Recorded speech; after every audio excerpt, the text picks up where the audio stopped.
There's no value in free. Trust me, if you don't value me, we're not having much conversation anyway. You clearly can sell. I went and started closing Zig Ziglar and Grant Cardone and Tony Robbins and all the big names. What's next for Brad Lea in 2026? What's next? You deal with some of the most powerful people on the podcast, but you always seem to just, I don't use the word keep it real, but you definitely just keep it the way you see it, right? Can you talk to me about the different guests that come on? Because sometimes you gotta be sitting in that chair and be like, did this really just come out of this fucking guy's mouth? Like, is he really saying this? Or are you kind of just so used to it now after, you probably have 600-700 podcasts out there now? 900 podcasts out there. I mean, because that's 900 different personalities. Yeah. Can you talk to me about what it's like to have 9? Because the majority are done here. You're meeting these people. You're all done here. You get to know these people. Some are good people, some are bad people. It just has to be. It's a percentage game. What's it like to interview these people? Because it is a business now. If it's a $6 to $10 million business, that's more than 90% of the businesses out there. Most businesses only do $1 million to $2 million. So your podcast is doing more than 90% of businesses as you walk down the street. Just remember that, everybody. And everyone told me, why are you going to do a podcast? Everybody has a podcast. Let's talk about the personalities. Well, I try not to judge people. You know what I mean? Like, yeah. I'm a pretty easy guy to get along with, I think. And, I just assume the best in people. So when they come on, I talk to them. Yeah, there's been times where I'm like, bro, this dude's full of shit, or this dude's not that bright, or this dude is a little bit of a, he's got an ethics issue. But generally, it's because I'm not real judgmental. Everyone's got their own story. You never know why and how people are the way they are. You're more curious. I heard a line, I don't judge, I'm curious to why. You seem to be more curious. I am curious. And I want to know why people do what they do. And I think I learn from all kinds of people, not just successful ones. So I want to know their story and their reasons and the way they think. And there's only been one that I didn't want to air, which I forgot to tell my team not to drop it. So they dropped it anyway. And as I suspected, I had people bitching and unfollow. If this is the garbage, this going to come. What was that for? I don't remember. It was just this dry number accountant, maybe. I don't know. It was just worst possible, dry, no personality, aggravating to talk to the point where I finally just said, all right, well, as always, keep it real. Boom. That was it. Like, I was just tired of talking. Was yelling at you, calling you a used car salesman. Like, you don't ever deny that you were a car salesman. Like, yeah. But the guy's yelling at you. I'm like, do you know the guy? Yeah, his name is John, as he would say, Therathani. Well, what was that? Because I was like, wow, this guy is going over the top here. Well, he kept your cool. I was like, he threw you out of my studio. I'd be like, dude, pack your shit and get the fuck out. Well, I could have if I'd have wanted it even to go more viral, but John built a company selling insurance, selling benefits, and he was very corporate-y.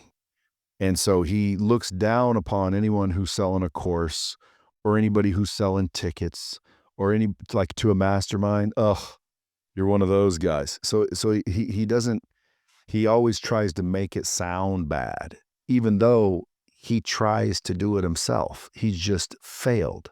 So when he was on my podcast, what people don't see is the pre-show where he was sitting in my office and I was trying to help him because he was, he sells $140 tickets to come to his thing. I'm like, bro, first of all, it shouldn't be $140. It should be like, at least $1,400. And he was basically like, why? How? I tried it. No one would buy it. I said, that's because you're not valuing yourself. I go, bro, like, people like you, that's why they're following you. You're the one bringing them to the VIP rooms and letting them, hang out in the high roller suites. And, if there's value to just being around you. And he didn't understand that. And so ultimately when we got on the podcast, he had his glasses on and he was trying to say, dude, you're a used car salesman. I've exited my company. I'm rich now, which I don't know what How much do you sell for? he never says, but I guarantee he's not worth more than 10 million bucks. And even if he was, let's say it's 20 million. Big deal, Dick. I don't value people based on how much money they have. That is a testament to talent. To me, like, I think money's a measuring stick of talent. Like, if you got talent and some brains in your head, you're gonna have some money. If you don't have any money, but you're really talented and really smart, there's something going on. Because, like, how are You you? don't know how to drive. Something's off. But so he sold a company, which, by the way, if you listen to his story, he kind of basically quit the company he was working for and started his own. More than likely, Yeah. took a few of those accounts with him, but I didn't bust his balls on that. But he Yeah. was trying to bust my balls that I was a used car salesman. And it's like, first of all, it was new cars. Second of all, but he was trying to insinuate I'm a greasy, slimy salesman. And I'm like, bro, listen, I'm a proud salesman. Like, you're a salesman. He didn't want to admit that, I'm like, a proud salesman. I tell people this all the time. What makes me so proud is I deliver on the pledge that I give you. Like I'm not only that. doing what I'm selling, but I'm like the pizza man in the winter storm. I'm showing up. Yeah, well, I'm a salesperson, that's for sure. And like, when people say, you want your daughters to marry a doctor or a lawyer, dude, I want my daughter marrying a salesman, a closer. Why? Because now I know she'll be taken care of. First of all, lawyers are salespeople. Lawyers are salespeople. Doctors are salespeople. Doctors sell you. They don't know it though. Yes, they do. Not a lot of them. Oh, they do. Dude, I have them come into my events, and then, like, I got to convince them that they're sales The people. successful ones are. There's salespeople that can't sell, right? Because they're losers, right? They're not good salespeople, right? So there's So you can learn that. but a good doctor knows he has to sell you on taking meds. He has to sell you on surgeries, procedures. That's where they make their money, right? That's why so much medicine's going private now. People are trying to go private because that's where the money is. A good doctor is saying, I'll go sell you the EpiPen. I'll go sell you the chin talks, the tummy talks, the butt talks, whatever these shit that people are into these days. I'll go do all that. I'll go make money. And then the lawyers, every good lawyer I know that works at Father Rothschild, who I use, or Obermeyer, they'll tell you, my buddy Michael Sale, who runs one of the biggest PI firms up in Newtown, will tell you he's a salesperson. They got to be good at their craft, but you got to be able to communicate, get along with people. Like, that guy's just a fucking idiot. I mean, all the people he's selling insurance to, what makes his insurance different than the 10 other thousand people selling insurance? They're selling the same shit. It's his sales skills. That's the dumbest thing I ever heard. That's what that funny joke. Man, I wish I was in your studio that day. Well, a lot of people defended me, and then he has some fans too, and they were like, "Yeah, good, John. Tell those bad course salespeople." They think if you're selling a course, you're a scammer. I actually tell all the people that are in the winner's circle, So, and by the way, do a course. then he comes out with his Sarasani playbook or whatever for blackjack. That's There you go. that's a course, you dumbass.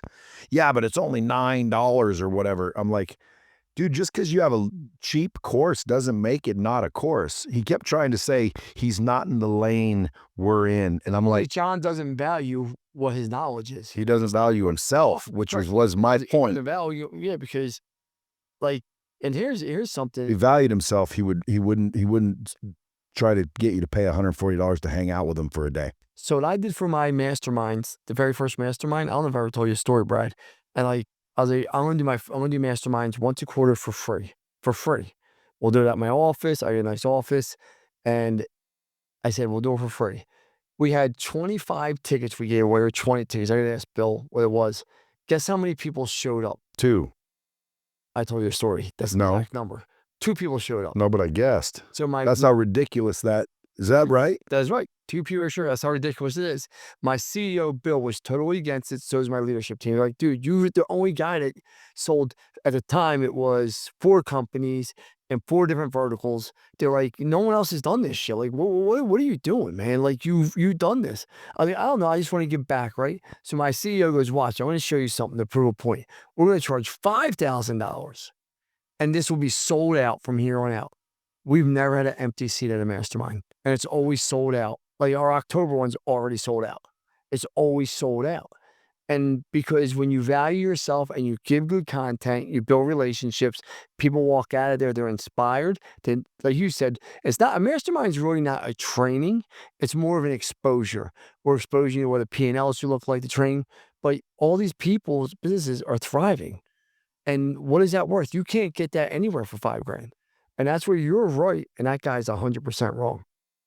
Like, I have no problem with people that sells courses that actually give value. And if you have 200 plus kids in your course or people every single month, every single day, 300, and they're walking out and they're getting jobs and you're giving them jobs and you're providing them, just no offense, the habits of loan is probably worth what's your course cost? Well, it doesn't cost anything. Doesn't cost nothing because they get a job, they get their money back probably somehow. Well, there's a deposit. Just like if I said, hey, come to Vegas, I'll pay for your room at the Bellagio, right? Top level penthouse suite. Absolutely. I'll cover it. You can stay there a month if you want. You say, okay, you show up, you check into the Bellagio. They say, hey, Mr. Lee's got the room, but I'm going to need a $10,000 deposit for damages Absolutely. and incidentals. If you don't damage anything, we'll give it back when you check out, right? And then you check out and they give you 10 grand back. Did I charge you for the room? No. Exactly. So there is a deposit required. It's called a commitment deposit because I don't want you to quit. So there is a deposit, but the program's How much is free. the deposit? 5 G's. It's nothing. And they get it back after they get a job. They have to complete the program. They complete the program and they get their money back. Yep. It's a no-brainer. It's a no-brainer. It's a no-brainer. I'd sign my son up for that. But when someone says, how much is it? I say nothing because it isn't. There's no fee. I'm doing it for free, which is why, because on Reddit, you know, everyone's a hater on Reddit. Someone showed me a thing that said, oh, Brad Lee's trying to sell a job. What a scammer. And I'm like, see, what an idiot. That's how you know these haters are stupid. Like, I'm not selling a job. You can't buy a job here, you dumbass. Like, I either hire you for free or I don't hire you. You can't buy a job here, or any of my companies for that matter. But what they were talking about is someone called apparently and they said it's $5,000 deposit. Oh, you're trying to sell me a job. Click. And it's like, no, that's a deposit to commit you to not quit. If you quit, you do lose that money. Well, I mean, It's the glue. it's the glue, but you're also investing your team's time, energy. You're paying all the. More than $5,000 worth. Well, yeah, it's what people don't understand. Like, Dude, I'm all about that. If you won't bet on yourself, why should I? I say it all the time. If you don't believe in yourself, who's going to believe in you? Yeah, if you can't come up with a $5,000 deposit to hold your seat, then you don't value this. And dude, trust me, if you don't value me, we're not having much conversation anyway. Why? I'm the type of guy that strongly believes that if someone's not listening, stop talking. I won't talk if someone's not listening. Well, you already proved it when you tried to do a free mastermind.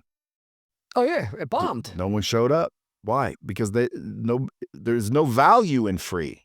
None. So I came up with the deposit idea to get people committed to stay. Because dude, my training is not quick and it's not surfacey.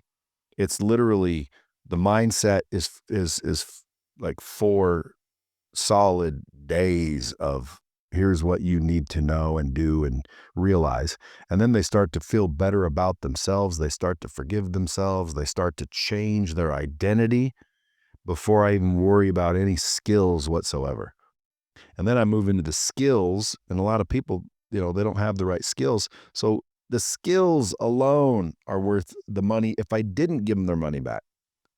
But their money gets returned upon completion. So it's like, there's no fee. Your social media presence is huge. And Getting there. that's big. I mean, you're one of the bigger social media presence out there. And you put a lot of time and energy into it. But you are the content. That's the one thing I like about you. A lot of other people are staging things. But you just are. I actually met you, I think, probably 2 years ago now, almost 3 years ago now. And you said something to me, and I changed my whole entire way I produce content now. Is you said something key to me, which I want to thank you for. You said, I am the you said it in the Brad Lea voice. I am the content. You know, smooth. I say to my team all the time, I am the content. Can you explain that to people when you just show your real life, how people will follow you? Can you talk about that?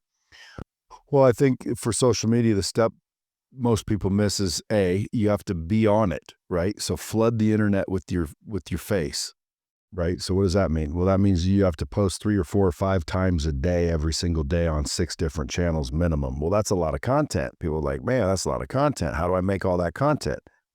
Well, you don't make the content, you be the content, which means like just turn a camera on. If you're really the person you say you are or claim to be, well, then we will see it because that's you all day. So if I claim I'm a business guy, but you never see me in my business, well, then how is that possible? I thought you were a business guy. So really, people don't want to be the content because most people are full of shit. So Like you can't fake full of shit all day long. Hey everyone, thank you for joining us today. I want to give a quick shout out to our sponsors, Service Titan and Rilla, our technology of choice to helping us scale and grow our business and making sure all of our viewers have the technology to scale their business so when they want to sell it, they're able to.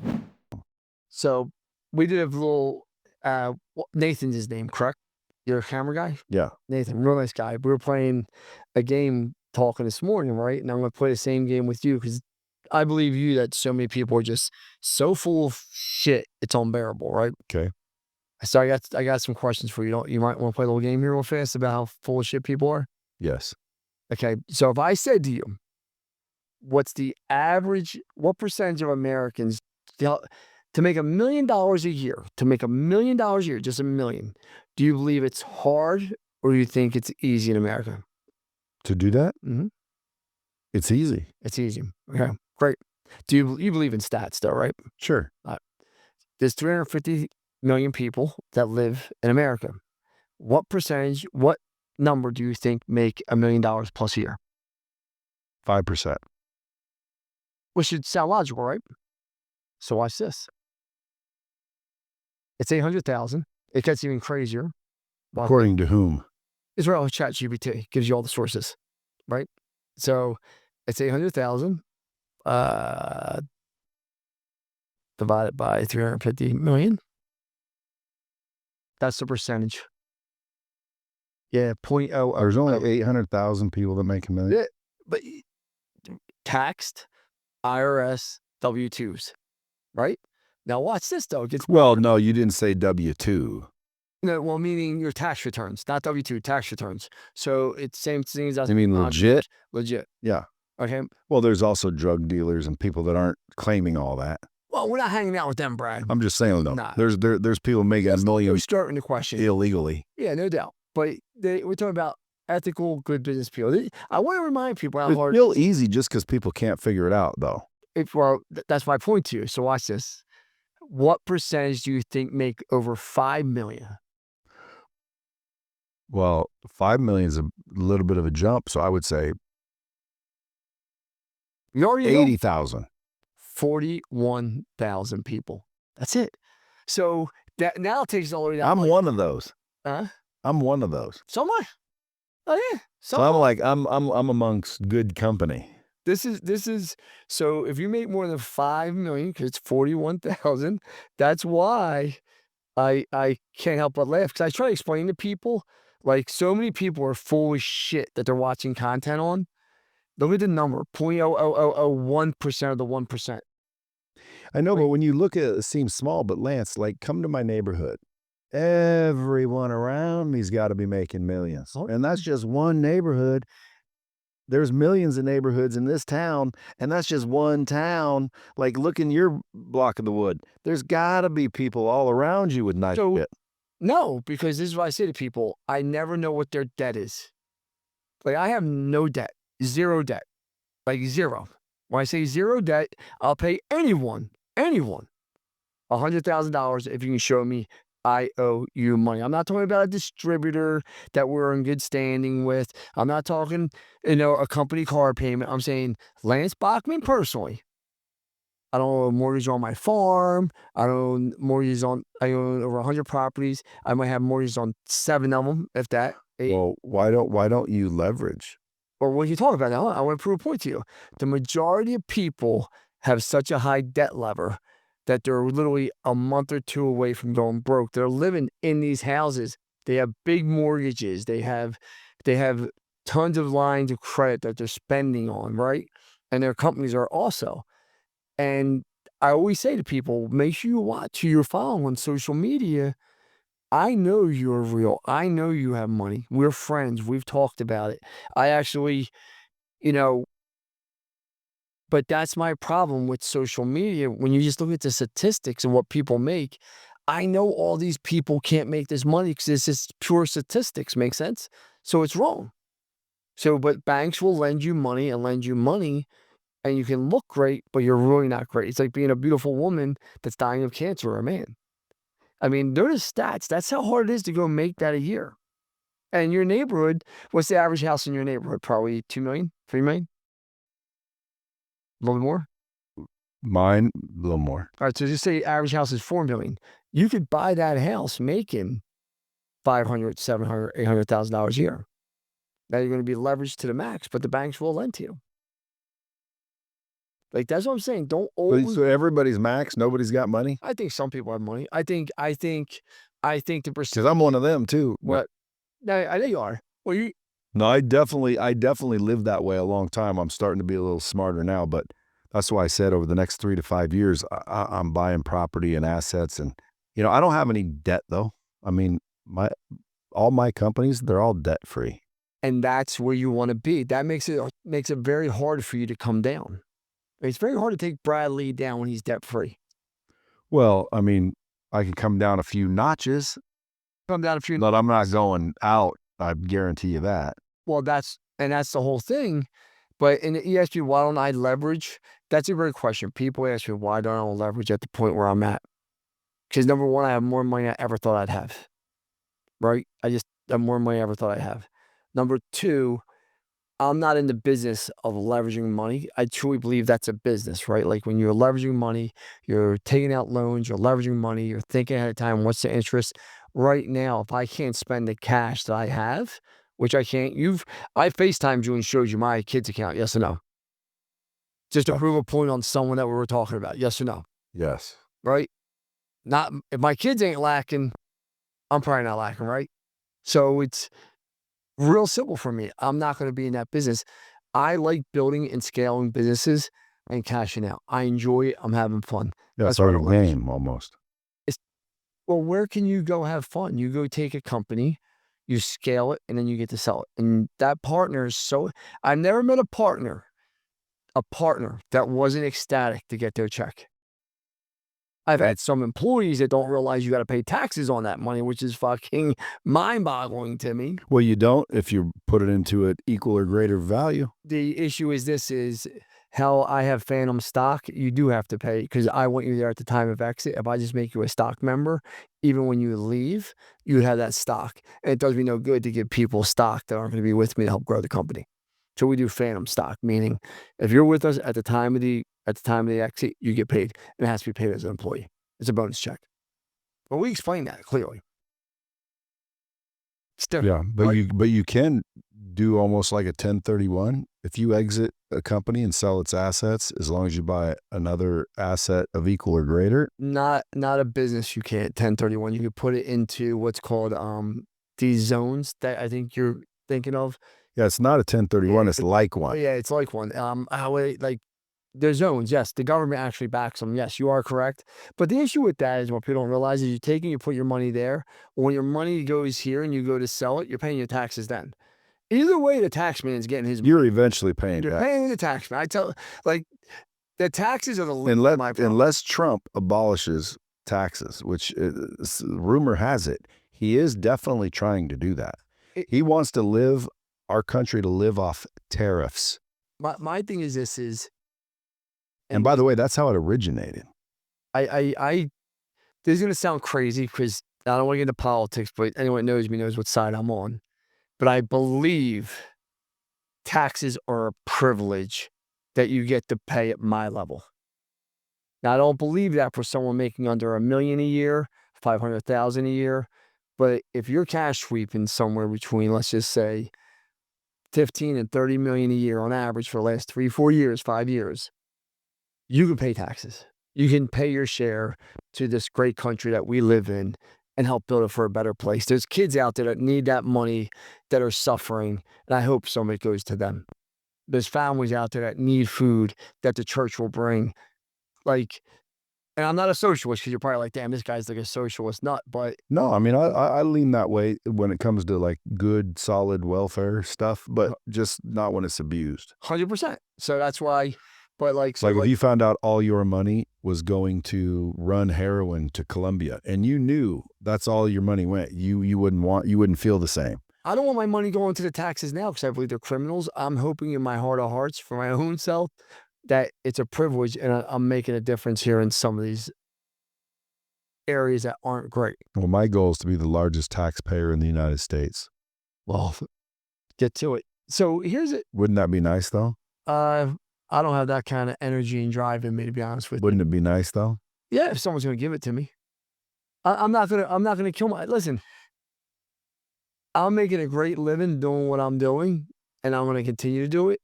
But the minute my mental health and my time with my family comes into play, it all gets shut down. So how is it making $1 million a year? How easy is it? Well, I think once you have human capital like me and you, I think you could strip everything away from me tomorrow and I can make $1 million in less than 90 days. You strip me from everything. I have human capital. The reason why people can't make $1 million a year is because, and the statistics so low, no one invests in human capital. No one invests in themselves to make them better. You're doing a training that people are paying for. People should be paying you $50,000, in my opinion, instead of $5, not being disrespectful what you're charging, because you're giving them human capital. And that's the one thing most people don't walk around with. Just think about that. You take everything away from me, but you cannot take away what's in between my ears. And I truly believe that. Well, it's true. I've done it time and time again. Have you met someone sold 6 companies in 4 years in 5 different verticals? Not that I'm aware of. Do you see what I'm saying? And like, no, and there is no like this, oh, well, no, just Google my fucking name, look at it, you'll see the companies, people know it. Like it's the human capital, Brad, I think is why people is. Here's a question for you though, right? What's the biggest myth about Brad Lea? Is it, what was it that's out there? Because I see with your wife and kids all the time. So you're definitely a family man. And people will be like, come up to me and be like, oh man, he must do well with the women and he must be out partying all the time. I was like, I don't think Brad's that type of guy. I've been around him quite often. He's What? quite religious and quite into his family. Not to speak for you. I'm just kind of curious. Well, what I some of the did myths do know. well with the women. Extremely. But I don't now because, I have one. But if I ever lost her, then I would probably, go get me another one. But at the end of the day, I am not out partying all the time. I like my kids too. So I like to go home with my wife and my kids and spend time and have fun and, hang out.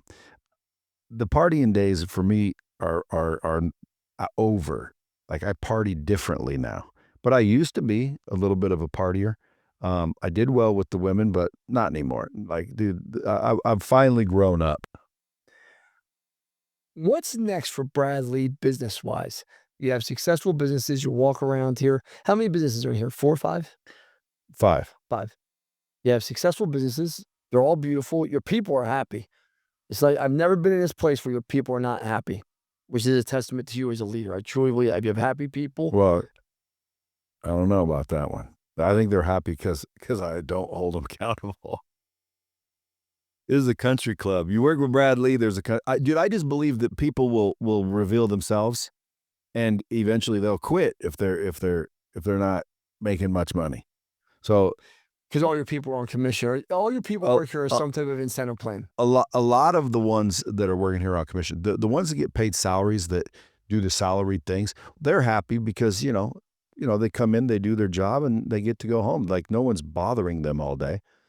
But I'm talking about salespeople. Like, you get They what trade your commission or they salary? commission. Commission.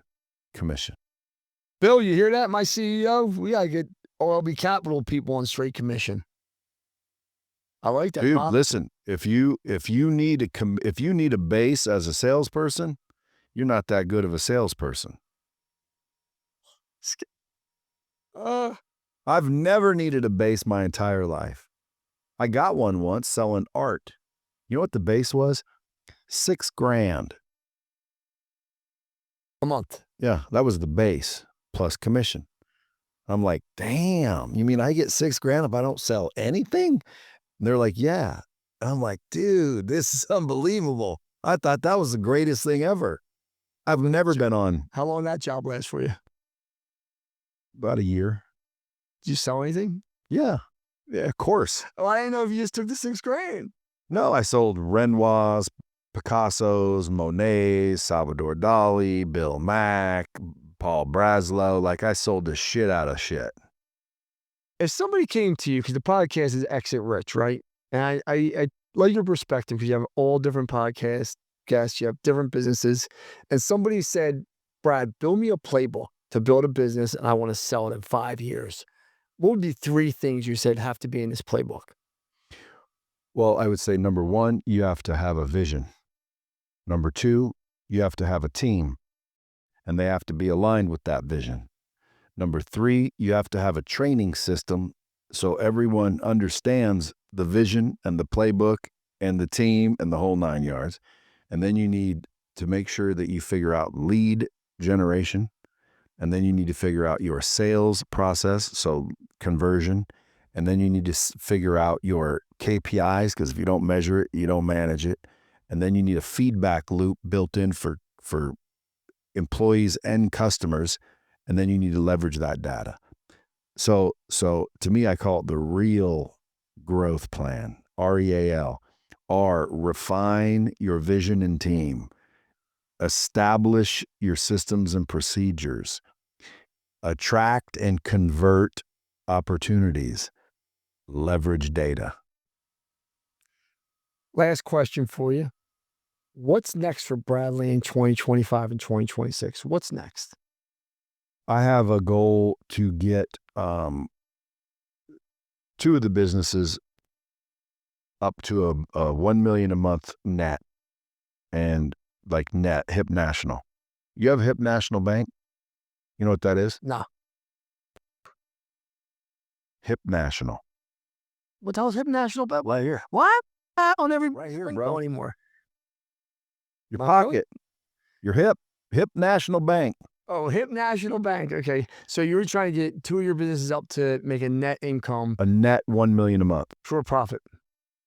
That's what net is to me. I don't know what it is to you. Yeah, I'm going to make sure. Net means it went here. Net. Yeah, people are, I'm doing 50 million. Yeah, how much you keeping? Oh, I'm losing 20 grand. Okay, Dick, who cares you're doing 50 million if you're losing 20 grand? Without a doubt. So I want 1 million per month minimum in 2026 from 2 different organizations. And it's fairly easy to do. I'm not far from that now, but it's not net. And I want 1 million per month net from 2 different companies. It gives you 24 million net a year. That gives you 4 years. You're worth $100 million if you don't touch that money at all. If you let it just sit. Oh, I'll touch it. Oh, you'll touch it. This guy's the best. He's the best. What are you going to buy with it? Well, I already have everything, so I won't buy anything other than assets. Do you have a lot of homes now? No. That's the one thing I did. I invested a lot of money into real estate. I'll be up in real estate like it's a dirty thing. It will be the best thing you do for one reason, and I try to explain this to people. If all things fell tomorrow and fell down, my family's life would not change one iota just on the cash flow of what I make off my rental incomes. Yeah. Like literally, granted, some things would have to be tampered back. I'm not doing a $100,000 2-week vacation, right? But legit schools, we would have to. Yeah, they'll be fine. We'll be fine. Yeah, and that's what I want to make sure. Again, I've lived, I've wasted, I've spent, Now it's time to invest. You know, I haven't really invested as much as I should have. You know, I have, $500 t-shirts. I look like a freaking $1 billion. Now I need to be $1 billion. Listen, I love your honesty. I appreciate you. I appreciate our friendship. Thank you so much. What's the biggest thing you're looking for at the roofing conference? You're coming to speak. You spoke there last year. You know, what'd you think? First of all, what'd you think of the conference? I like the blue collar space because my family's blue collar. So it reminds me of, my family. And there's a lot of good, solid people in that space. I thought it was great. I like being there. And Marco Island's cool.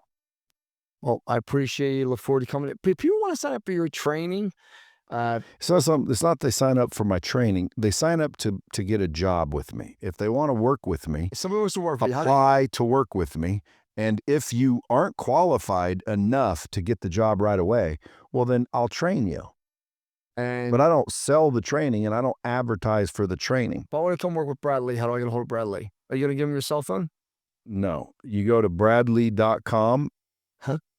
What? Yeah, you just go to bradlea.com. Go to bradlea.com. It says work with Brad and click it and fill out an app. And what's your social handles? How do I find you on Instagram and Facebook? That's the real Brad Lea. The real Brad Lea. Yeah, I mean, you can just, when people say, how do I get a hold of you? I say, Google me. Like if you Google Brad Lea, you will not be able to find me. They got my damn home address on that shit. Don't come to my house though. Brad, thank you, brother. I appreciate it. Thank you. You're welcome.